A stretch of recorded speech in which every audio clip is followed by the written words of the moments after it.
వీరవాసరం మండలంలోని డ్వాక్రా యానిమేటర్లు తమ పై అధికారి ఏపీఎం జ్యోతిరాణి ఎవరైతే ఉన్నారో తాను మా అందరినీ అనేక ఇబ్బందులకు గురి చేస్తుందంటూ డ్వాక్రా యానిమేటర్లందరూ గగ్గోలు పెడుతున్నారు. అయితే తమను అధికంగా డబ్బులు ఇవ్వాలంటూ గతంలోనే డిమాండ్ చేస్తే తన జ్యోతిరాణి భర్తకు కూడా ఫోన్‌పే ద్వారా వేలాది రూపాయలను ఫోన్‌పే చేశామంటూ కూడా బాధితులైతే చెప్తున్నారు. అసలు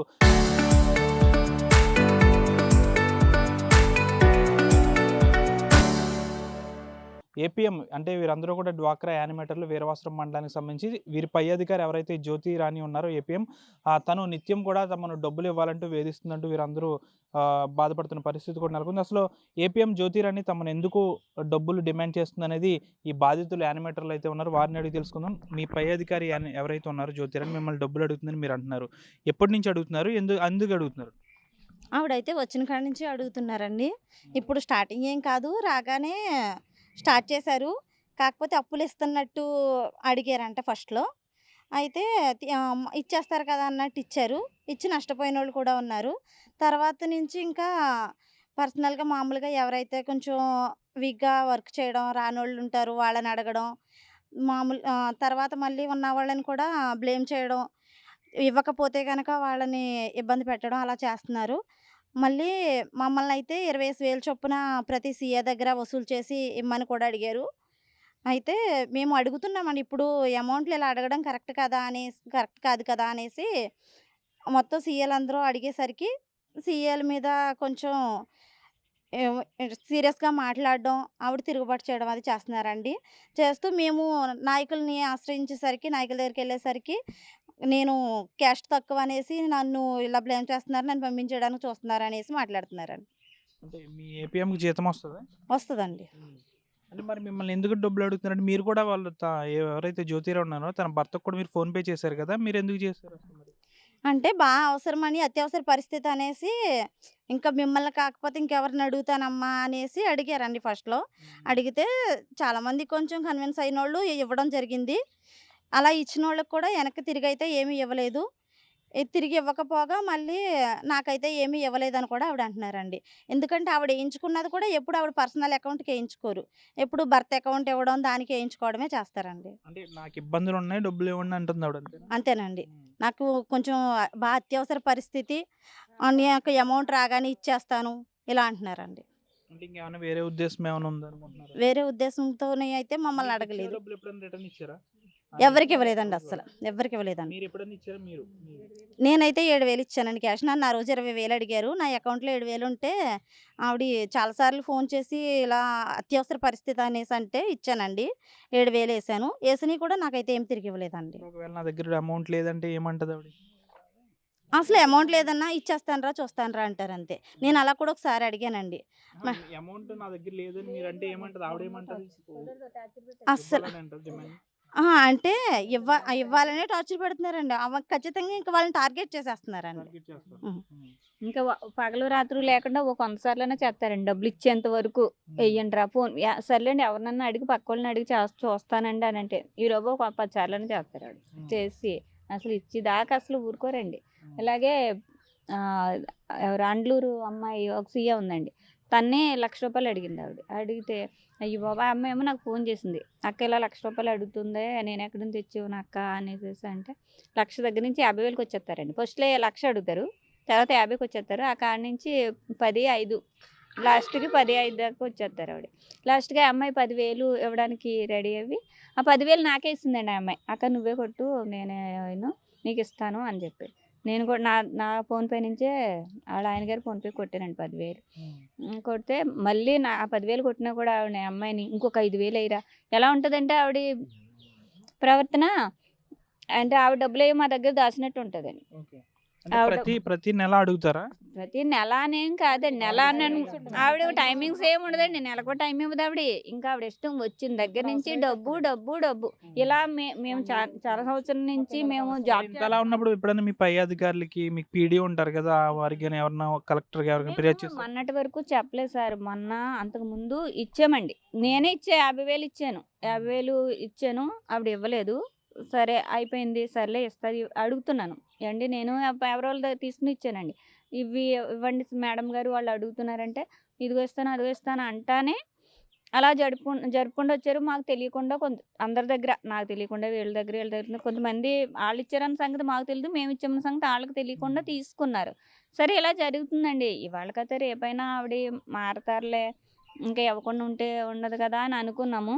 నందమూరి గారు ఎంపీలోకొచ్చింది కదండీ! అక్కడ కొంచెం ఫ్రాడ్ జరిగింది. ఫ్రాడ్ జరిగినప్పుడు సరే అయేమో శ్రీనిధులు ఆగిపోయినాయండి. శ్రీనిధులు ఆగిపోయినాయి కదా అని చెప్పి సభ్యులు ఇబ్బంది పడుతున్నారు. శ్రీనిధి బుక్ చేసి ఇద్దామని మేము తలకో 20,000 యేసుకునండి Srinidhi open చేయించుకున్నాం.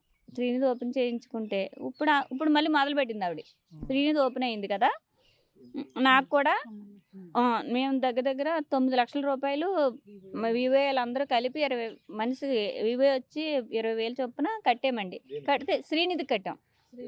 Open అవ్వడానికండి. Srinidhi open అవ్వడానికి, ఎంపీ నుంచి ఓపెన్ అవ్వడానికి కట్టామండి. మేము కట్టుకున్నాం. ఆళ్ళు తినేశారు. మా సొంత డబ్బులు కట్టామండి సభ్యుల కోసం. ఇప్పుడు ఒకళ్ళు పెళ్లి చేసుకుంటారండి, లేకపోతే ఇల్లు కట్టుకుంటారు వ్యాపారానికి. వాళ్ళు శ్రీనిధి డబ్బులు కావాలంటున్నారు, లోన్ కావాలంటున్నారు. మరి వాళ్ళకి ఇప్పించాలి కదా! మరి మేమేం చెప్పమండి? వాళ్ళు అడిగితే ఏం చెప్తాం? శ్రీనిధి ఓపెన్ అవ్వట్లేదండి, శ్రీనిధి అవ్వట్లేదు. పక్క మండలాల్లో శ్రీనిధి అవుతుంది, మీకెందుకు అవ్వట్లేదు అని అంటున్నారు. మీరు వేసిన డబ్బులు పై అధికారి వాడుకున్నారా? పై అధికారి వాడుకోలేదండి. మేము శ్రీనిధికే కట్టి ఓపెన్ చేయించామండి. చేసిన తర్వాత నందమూరి గారు ఇష్యూ అయిందండి, ₹1,00,00,000 ఇష్యూ అయిందండి. అక్కడ ఒక వివోఏ ఇద్దరు కొద్దిగా ఫ్రాడ్ చేశారు. ఫ్రాడ్ చేసిన వాళ్ళ దగ్గర వసూలు చేయట్లేదండి. ఒక ఆవిడ మిస్ మ్యాచ్ బయటికి వెళ్ళిపోయారు, అది కోర్టులో వేశారు. రెండో వివోఏ ఉన్నారు, ఆవిడ దగ్గర డబ్బులు ఈవిడ కలెక్ట్ చేసుకుంది. ఏం జరిగిందో తెలియదు, కానీ ఆవిడ రన్ చేసుకుంటూ లోన్లో ఇప్పించుకుంటూ ఆవిడ చేత చేయించుకుంటూ వర్కులు అక్కడ మిస్ మ్యాచ్ అయిన దగ్గర నుంచి రికవరీ చేయట్లేదండి. ఆ రికవరీ ఆగిపోవడం వల్ల ఇక్కడ ఉన్న గ్రూపు జనాలు శ్రీనిధి గురించి చాలా ఇబ్బందులు పడుతున్నారు. ఇంట్లో సమస్యలు ఉంటాయి గ్రూపులో. వాళ్ళు మాకు ఆ పక్క మండలాలు వస్తున్నాయి శ్రీనిధి, మాకెందుకు ఇవ్వరు, మాకెందుకు రావట్లేదు, మీరే ఏదో చేస్తున్నారు అని చెప్పేసి అడగడం జరిగింది.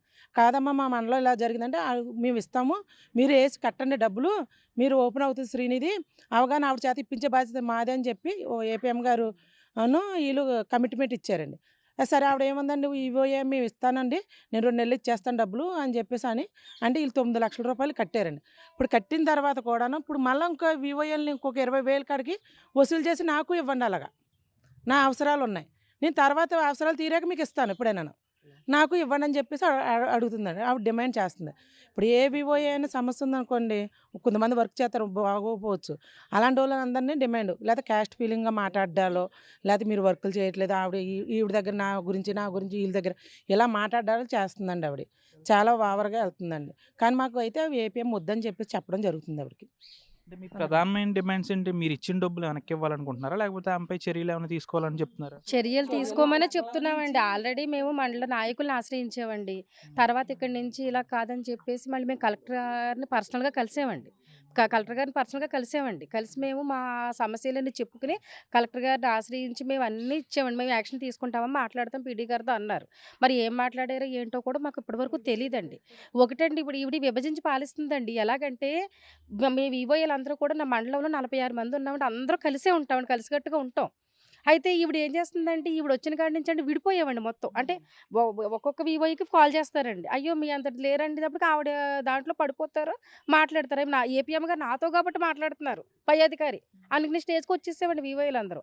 అలా అందరి దగ్గర 10,000, 8,000, 7,000 అందరి దగ్గర తీసుకున్నారండి. 3,000 కూడా తీసుకున్నారండి. 2,000, ₹1,000 కూడా అడిగి దాఖలాలు ఉన్నాయండి. అది అందరూ తీసుకున్నారు. పై అధికారిని కదా తిరిగి మేము అడగలేకపోతున్నామండి. అలాగే ఇప్పుడు నందమూరి గారికి 25,000 ఎలాగైతే ఇచ్చారో, ఇప్పుడు కూడా మీ వివోఏలు అందరూ వేసుకుని ఇవ్వండి, మా పిల్లల ఎడ్యుకేషన్కి సర్టిఫికెట్లు తీసుకోవాలి, మా పిల్లలకి చదువుకు కావాలి అని అడుగుతున్నాను. మేము ఎక్కడి నుంచి తెచ్చివ్వగలరు? 8,000 జీతానికి పనిచేస్తున్నామండి. ఇప్పుడు సొంత అవసరాలకండి. మేము 20 సంవత్సరాల నుంచి ఇక్కడ చేస్తున్నారు, వివోఎస్ ఉన్నాయండి. ఎప్పుడు ఏపీఎంలు కానీ సీసీలు కానీ ఎప్పుడు మమ్మల్ని డబ్బులు అడగడం కానీ మమ్మల్ని ఇబ్బంది పెట్టడం కానీ లేదండి. ఇది ఫస్ట్ టైం అండి. గత అధికారులు ఎవ్వరూ లేరండి. మాకు ఇంతమంది చేసి స్టాఫ్ వెళ్ళారంటే లేదండి. ఇప్పుడు వచ్చిన దగ్గర నుంచి వరస్ట్ మండలానికి వచ్చాను, వరస్ట్ వివోఎస్ అని మాట్లాడుతూనే ఉందండి. ఇప్పుడు ఎవరైనా మీటింగ్లు పెడుతుందండి, ప్రెసిడెంట్లు మీటింగ్లు పెడుతుంది, అందరికీ మాతో చులకన చేసి మాట్లాడుతుందండి. వాళ్ళ మమ్మల్ని. మీటింగ్‌కి పంపించమంటదండి. అది. పంపించిన తర్వాత వాళ్ళతో మీ వివోఏలు మీకు తెలియకుండా మీ గ్రామ సంఘం నుంచి తినేస్తున్నారు. మీ వివోఏలు మంచోళ్ళు కాదు. వాళ్ళకి వర్క్ చేయడం రాదని మా మీద బురద జల్లి వాళ్ళకి బ్యాడ్‌గా చెప్తదండి. వాళ్ళు ఇప్పుడు గ్రామ లెవెల్‌లో మేము గ్రౌండ్ లెవెల్‌లో చేస్తున్నామంటే మాకు ఒక వాల్యూ ఉండబట్టే ఇప్పటి వరకు ఎలాంటి వర్కులైనా మాకు అందరూ రెస్పాండ్ అయ్యి చాలా గౌరవిస్తారండి. కానీ ఏపీఎం వచ్చిన తర్వాత ఈ మీటింగ్ నెలకొకసారి మీటింగ్‌కి వెళ్తారండి గ్రామ సంఘం నుంచి ఒక ప్రెసిడెంట్. ఆ ప్రెసిడెంట్ వెళ్ళినప్పుడు ఆవిడ ఇలా మాట్లాడడం వాళ్ళ దగ్గర ఏమో మేమున్నాం అనుకోండి మాకు ఇద్దరికి కంబైన్డ్గా పెడితే మీటింగు వాళ్ళతో మాతో అంటే వీళ్ళకి చాలా అప్పులు ఉంటాయమ్మా, చాలా వర్కులు, వీళ్ళు చాలా కష్టపడుతున్నారు, వీళ్ళకి సాలరీస్ కూడా కరెక్ట్గా ఏ నెల కన్నాలు రాకపోయినా చాలా కష్టపడి చేస్తున్నారని మా ముందు వాళ్ళతో చెప్పుద్దండి. మేము జస్ట్ సైడ్ అయ్యి వాళ్ళకి ప్రత్యేకించి మీటింగ్ పెడితే మాత్రం మేము వెళ్ళేటప్పటికే వాళ్ళతో ఏంటమ్మా వాళ్ళు మీ గ్రామ సంఘాల్లో ఎంత తినేస్తున్నారో ఏంటో ఆ బుక్స్ అన్నీ మీరు దగ్గర పెట్టుకోండి, వాళ్ళు సరిగ్గా వర్కులు చేయడం రాదు, ఈ నారీలను పెట్టారండి ఈ మధ్యలో. వాళ్ళని ఇంకా స్టార్ట్ చేయలేదు. కానీ వాళ్ళతో కూడా వాళ్ళు సరిగ్గా వివోఏలు అన్న వాళ్ళు సరిగ్గా వర్కులు చేయకే మిమ్మల్ని పెట్టడం జరిగింది. మీరైనా కరెక్ట్గా చెయ్యండి. మీరు వాళ్ళతో కలిసి మీరు కూడా ఫ్రాడ్లు చేయడానికి చూడకుండా మీరు కరెక్ట్గా చేయండి. ప్రభుత్వం మిమ్మల్ని పెట్టింది ఆ వివోఏల వర్కులు సరిగ్గా చేయక అని మా మీద ఇంకా ఇలాంటి వివరంగా వాళ్ళకి చెప్పి మా మీద లేనిపోయిన నిందలన్నీ వేసి గ్రామాల్లో కూడా మాకు వాల్యూ లేకుండా చేస్తున్నారండి ఇవిడి. ఇంతకు ముందు వచ్చిన సీసీలు కానీ ఏపీఎంలు కానీ ఎవ్వరు కూడా మా మీద అసలు మేము ఏపీఎం గారితో టచ్లోనే ఎవరితో లేమండి. 4-5 మారారు మేము జాయిన్ అయిన తర్వాత. కానీ ఏ ఏపీఎంతో కూడా మాకు అటాచ్మెంట్లు లేవు. కనీసం మేము సీసీ వరకే అండి. ఆ సీసీ ఆ ఏపీఎం గారితో ఒక పర్మిషన్ అడిగినా సీసీని అడిగితే ఆ సీసీ అలా చెప్పుకుని ఆవిడకి ఇలాగండి మా వివోఏ హెల్త్ బాగాలేదు, ఆవిడ మీటింగ్కి రాలేదని ఆయన చెప్పుకునేవారు. అంతవరకే కానీ మేము ఈవిడైతే కాదండి, జస్ట్ హాస్పిటల్కి వెళ్ళినా వాళ్ళ పర్మిషన్ తీసుకోవాల్సిందేనండి. తీసుకోకపోతే మీరు ఏపీఎం పర్మిషన్ మీకు అక్కర్లేదు, సీసీని అడిగినా కూడా ఏపీఎం పర్మిషన్ మీకు అక్కర్లేదా, సీసీని అడిగితే అతనే మీకు ఇచ్చేస్తే సరిపోద్దా పర్మిషన్, అతనే ఇక్కడ హెడ్డా, ఇక్కడ ఏపీఎం అవసరం లేదా మీకు మాట్లాడితే మా వివో నుంచి ఒక ప్రెసిడెంట్ మీటింగ్కి పంపకపోతే మాకు మెమో ఇచ్చేస్తానంటారండి. చాలా మమ్మల్ని అయితే ఒక వాల్యూ లేకుండా తయారు చేసేస్తుందండి ఆవిడ మా ఎదురు. ఏదైతే ఏపీఎం జ్యోతిరాణి ఉన్నారో తాను సొంత అవసరాల కోసం మమ్మల్ని డబ్బులు డిమాండ్ చేస్తుందంటూ కూడా బాధితులు యానిమేటర్లు వాపోతున్నారు. ఇప్పటికే వేలాది రూపాయలు జ్యోతిరాణి భర్త ఎవరైతే ఉన్నారో తనకి ఇప్పటికే ఫోన్పే చేశాము, అయినప్పటికీ కూడా తమ నుంచి డబ్బులు ఆశిస్తుంది అంటున్నారు. ఎవరైతే డబ్బులు ఇవ్వకపోతే ఉన్నారో యానిమేటర్ వాళ్ళందరినీ కూడా మమ్మల్ని టార్గెట్ చేస్తుందంటే ఈ బాధితులు వాపోతున్నారు. ఇప్పటికీ కూడా చాలామంది ఏపీఎంల వద్ద మేము పనిచేసాము, ఎవరి వద్ద కూడా ఇలాంటి మేము ఎవరిని కూడా చూడలేదు, కేవలం ఇలాంటి ఏపీఎం ఉండడం వల్ల అనేక ఇబ్బందులు గురవుతున్నామంటూ కూడా బాధితులు యానిమేటర్లు చెప్తున్నారు. గతంలోనే అధికారులకు కూడా అందరికీ ఫిర్యాదు చేసినా ఏమాత్రం పట్టించుకోలేదని, ఇప్పటికైనా అధికారులు స్థానిక ఎమ్మెల్యే పులపర్తి రామాంజనేయులు కూడా ఆమెపై పట్టించుకుని దీనిపై ఆమెపై చర్యలు తీసుకోవాలని అయితే బాధితులు వాపోతున్నారు. ఇప్పటికే ఈ బాధితులందరూ కూడా యానిమేటర్లు అందరూ కూడా వేలాది రూపాయలు అయితే ఫోన్పే చేశారు. అంతేకాకుండా బై హ్యాండ్ కూడా మేము క్యాష్ ఇచ్చాము జ్యోతిరాణి భర్తకి అంటున్నారు. అంతేకాకుండా తమ కుటుంబ అవసరాల కోసం మీరు అందరూ డబ్బులు ఇవ్వాలంటూ కూడా ఆమె ఇబ్బందులకు గురి చేస్తుందంటూ యానిమేటర్లు అందరూ కూడా ఆందోళన వ్యక్తం చేస్తున్నారు. తమపై ఎటువంటి చర్యలు తీసుకుంటారో ఉన్నతాధికారులు ఆల్రెడీ కలెక్టర్ కూడా ఫిర్యాదు చేశారు కాబట్టి కలెక్టర్ ఆధ్వర్యంలో కమిటీ వేస్తారా, లేకపోతే ఆమెపై చర్యలు తీసుకుంటారా, లేకపోతే చూసి చూడనట్టుగా వదిలేస్తారా అనేది అయితే వేచి చూడాల్సిన అవసరం ఎంతైనా ఉంది. జ్యోతిరాణిపై చర్యలు తీసుకోవాలని అయితే బాధిత యానిమేటర్లు అందరూ కూడా డిమాండ్ చేస్తున్నారు. వీడియో జర్నలిస్ట్ శేఖర్తో మన జాటీవీ పశ్చిమ గోదావరి జిల్లా నుంచి. చరిత్ర సృష్టించినోడు ఇప్పుడు ఆ చరిత్రని తిరగరాయబోతున్నాడు. అబద్ధాల గోడల్ని బద్దల కొట్టి నిజాలను రాగా మీ ముందుంచబోతున్నాడు. నిజమైన వార్తల కోసం వెంటనే డౌన్లోడ్ చేసుకోండి రా యాప్ని.